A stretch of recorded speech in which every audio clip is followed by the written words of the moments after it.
What's going on, guys? My name's Trailer, and this is part 2 of my guide to the best nodes, the most important nodes to get in Black Desert.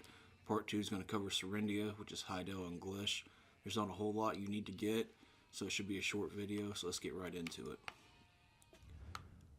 We're going to start off here with Heidel. The best lodging in Heidel is the 8 tree right here. You get 1 star from room 1, room 2 is 2 star, room 3, 3 star, and I think you get 5 from room 4. Heidel has great lodging and great storage when you need it.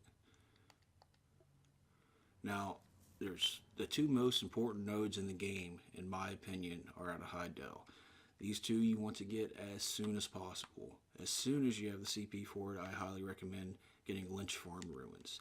Lynch Farm Ruins is an excavation node where you get Trace of Savagery, probably the most expensive and the most used trace in the entire game. Get on this as soon as possible. And since you're going through this already, if you need it, go ahead and pick up Silver Azalea for your alchemy. Right after that, the second most important thing is going to get Alejandro Farm. The reason for this is it has cooking honey, the only honey node in the game. This is great for power leveling your cooking and for power leveling your CP. You can turn all this into honey wine crates, which eventually you'll be able to trade into Imperial traders and make money off of. So you're not going to be losing money on power leveling it, but I highly recommend getting this as well as soon as possible. Let's see, after that, I would come down here to Costa Farms. Costa Farms has pumpkins, wheat, and flax. The reason I took this pumpkin instead of the one at Alejandro Farm is because it's closer, so my worker doesn't have to travel as far. You can get the one at Alejandro Farm if you need it. Your wheat, of course, is going to be for your cooking, and your flax is a great way to power level your processing. Also, your flax, once it's processed, is used in costumes and certain recipes as well. From there, you want to come to Moretti Plantation, and Moretti Plantation is more the same: wheat, flax. You want to grab both of these for cooking and for processing. From there, I would come to Northern Plains of Serindia, and I would get this maple timber node here.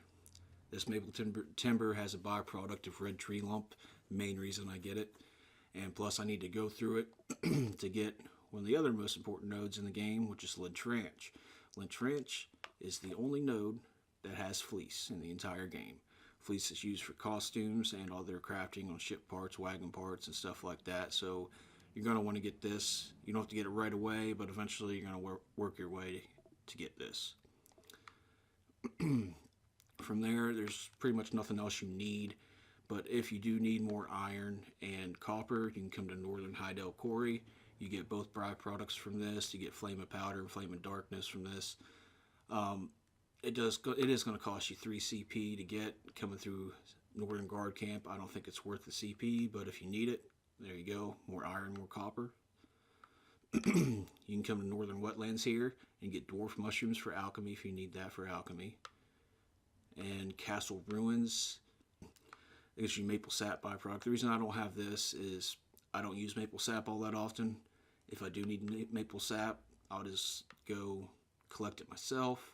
I don't think it's worth the CP to come down here to get this just for maple sap. I have plenty of other maple timber nodes, so I don't need the timber. And from there, we're going to move on to Glish. There's not a lot of lodging in Glish, which is good because you don't really need a lot. You get 1 star here. I believe this is 1 star as well. And I think this last one's actually 1 star. No, it's 2 star. Alright. That's all the lodging you have in Glish. When you're starting off in Glish, first thing I would do is come to Southern Wetlands. I'd get this iron ore. This iron ore's byproduct is mud crystal, rough mud crystal, which is going to be used in crafting armor and other things, so I'd get that as soon as possible.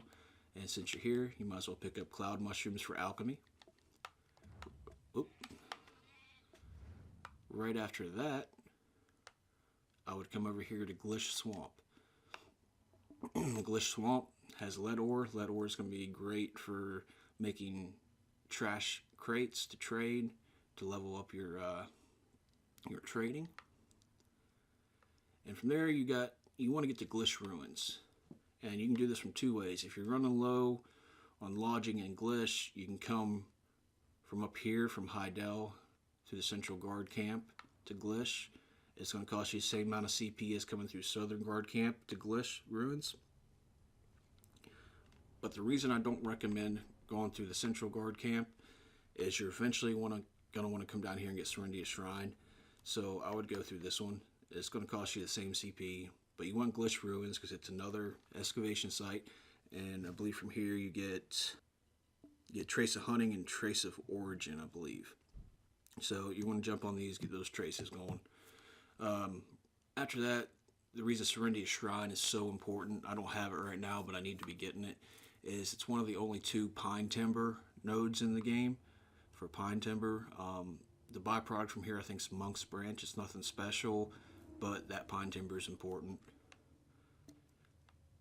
Really, there's nothing else in glish you need. You can get Bloody Monastery for another maple timber, but I don't think it's worth the CP to come down here and get this. That's all I have for today, guys. Nice short video for you. If you found it helpful, please leave a like and subscribe. And stay tuned for part 3, where I'm going to cover Calpheon and the most important nodes to get there. Until then, take it easy, and I'll catch you next time.